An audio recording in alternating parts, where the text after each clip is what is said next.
Bien, hola, ¿cómo están?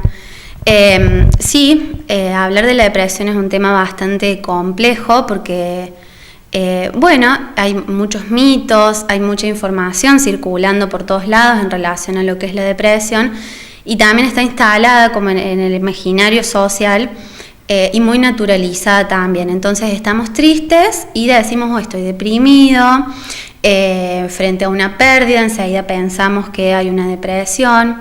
Y bueno, a mí me interesaba hablar puntualmente de que la depresión es una enfermedad, ¿sí?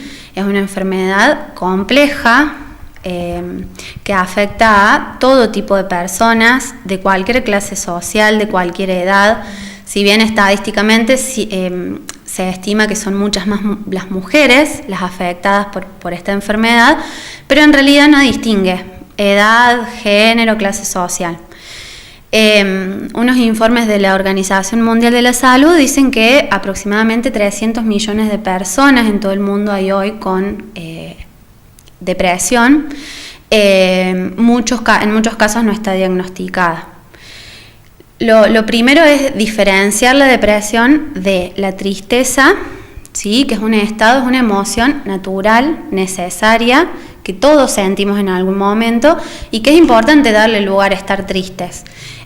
Frente a alguna situación puntual, frente a los problemas cotidianos de todos los días, frente a alguna mala noticia. Es normal sentirnos tristes y está bien sentirlo, porque parece que en la sociedad actual estar tristes es sinónimo de estar enfermos o de no ser productivos o de ya no servir por ahí para el día a día, y en realidad es una emoción natural y que es súper importante poder liberarla, digamos, llorar cuando tengamos ganas de llorar, hablar con quien tengamos alrededor. No estoy ni siquiera hablando de un espacio terapéutico o profesional. Eso por un lado. Entonces tristeza no es depresión y tampoco es lo mismo que estar en duelo, ¿sí? Frente a la pérdida de un ser querido, incluso frente a la pérdida de algún proyecto personal, un proyecto laboral querido, pérdidas materiales también relacionadas con la afectividad. Es normal, es un proceso, insisto, natural y necesario el estar tristes, el estar por un tiempo sin muchos deseos de hacer cosas, de salir a la calle. Eso es algo natural y necesario. Cuando hablamos de una depresión, cuando estos síntomas por ahí de tristeza se hacen tan fuertes que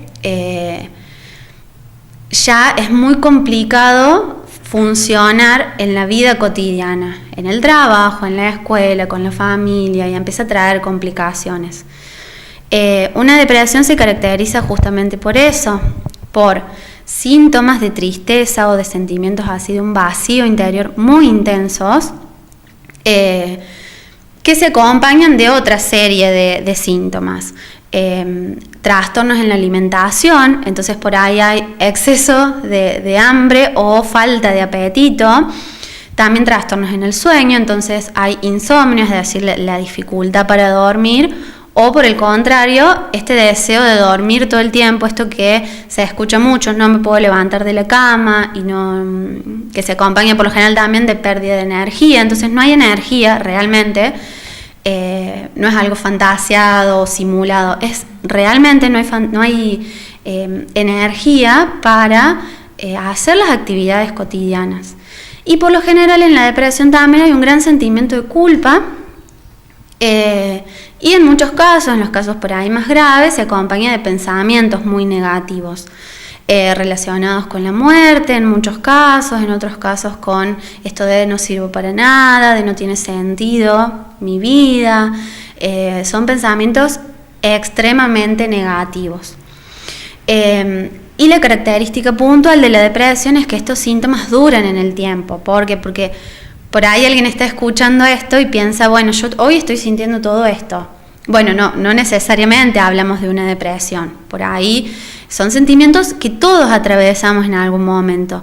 Hablamos de una depresión cuando estos sentimientos perduran en el tiempo y provocan este deterioro en la vida cotidiana. Entonces ya no se puede trabajar y realmente no pueden ir a trabajar. No es un capricho, porque socialmente también está esta mirada, ¿no? De que ¿cómo va a estar así si hay personas que la están pasando peor? Se empieza como esta comparación, ¿no? De, qué sé yo, hay una persona que está gravemente enferma y mira, va a trabajar y tiene toda la pila y vos no tenés nada y te sentís así.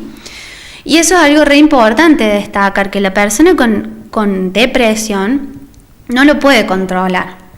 Entonces no es cuestión de usar la voluntad, vos podés, todos estos discursos como que circulan ahora, ¿no? Del sí se puede, de que es cuestión de ponerle onda. Realmente hay una dificultad, una incapacidad para hacer todas esas cosas. Entonces, cuando percibimos todos estos síntomas, que por ahí a la persona le cuesta mucho darse cuenta y es el entorno el que empieza a notarlo, es muy importante, primero, y antes de cualquier tratamiento y todo esto, corrernos de estos discursos porque generan más culpa. Imagínense una persona que está sintiendo todo esto y que realmente en alguna parte de sí mismo sabe que hay personas que están peor, que hay una persona, el vecino está enfermo, que tiene una enfermedad crónica, incurable, y genera mucha culpa, esta tristeza que no tiene como, no se entiende mucho de dónde surge. Siempre después se puede sondear de dónde viene, pero en principio no se entiende eso. Entonces es re importante primero correrse esos discursos y después la consulta. A veces la depresión enmascara algún trastorno médico. Por ejemplo, es muy común el hipotiroidismo. Entonces lo primero que se recomienda es una consulta con el médico clínico para que descarte alguna patología. Muchas enfermedades también cerebrovasculares o degenerativas pueden confundirse con una depresión. Entonces primero se descarta lo médico y cuando se descarta todo eso y determinamos que hay una depresión, es importantísimo un tratamiento que es lo que se denominan tratamientos combinados. Los tratamientos combinados combinan justamente la medicación con la psicoterapia.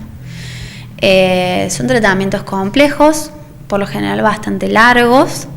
En muchos casos es necesario que la persona se tome licencias laborales porque realmente no pueden trabajar y porque a veces incluso es contraproducente que una persona en ese estado, maneje máquinas, por ejemplo, o esté al frente de una clase. Estoy pensando en algunas profesiones puntuales, pero en general tiene más que ver con que, más allá de la dificultad para los otros, es que no puede, no tiene la capacidad, ¿no? Como familiar, por ahí, si la otra persona se niega a realizar algún tratamiento, ¿cómo podemos ayudarlo? Bueno, por lo general es muy común esto en principio. Yo diría que el tratamiento es indispensable en los casos de depresiones graves, así que en casos puntualmente graves, donde ya la vida de la persona está en juego, hay recursos, incluso legales por ahí, para que la persona pueda acceder a un tratamiento. Pero mientras tanto, es muy importante generar un espacio de escucha. Por ahí, frente a la persona que está atravesando un momento difícil, nos cuesta callarnos, ¿no? Y a todos, incluso a los profesionales nos pasa. Esto de querer convencer a la persona de que tiene que estar bien, de que no pasa nada, de que no es tan grave. Y yo siempre digo que cada persona con su mochila, ¿sí? Por ahí puede ser algo súper simple, que para mí es terrible y es lo peor que me pasó en la vida.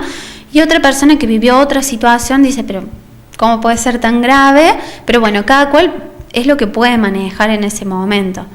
Entonces, en vez de hablar y decir esto de, pero ponete bien, mirá, que tenés a tus hijos, no sirve, porque realmente no sirve, porque no puede la persona comprenderlo en ese momento. Es escuchar, estar disponible en el teléfono, por ejemplo, hacerle una visita todos los días. Si vive solo, si vive con alguien es mucho más simple, hasta cierto punto, ¿no? Pero es esto de todos los días poder más o menos ver. Y sí tratar en la medida de lo posible, comenzar por lo menos algún espacio terapéutico, o psiquiátrico o psicológico. Siempre lo ideal es que sean combinados y es la manera de lograr la mejoría. Pero en principio esto es la contención, la escucha, abrir como un espacio para que circule la palabra. Los psicólogos creemos en realidad que cuando circula la palabra, se detienen por ahí un poco estos pensamientos tan catastróficos y tan negativos, y por lo menos nos va conectando con las cuestiones vitales, con la vida por ahí. Entonces todo lo que nos conecte con la vida nos suma. Si a la persona le gusta algo puntual, por acompañar eso. El ejercicio físico es muy importante, y la buena alimentación, aunque suene como redundante, porque genera como un estado de bienestar orgánico. Eso como para prevenir, o como cuando estamos así un poco bajón, siempre es importante. Y sobre todo tratar esto de siempre acompañar los proyectos. Por lo general las personas con depresión tienen a lo largo de la vida varios episodios. Eso suele ser común porque tiene que ver con un trastorno de base.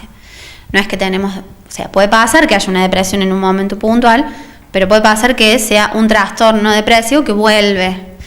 Y por lo general eso también genera, como en los otros, cansancio, esto de ya no le creo más, no puede estar mal si no tiene nada. Entonces, en esos casos se hace como más complicado. Pero es importante siempre encauzar en algún proyecto. Los proyectos son los que nos sostienen en la vida, en realidad.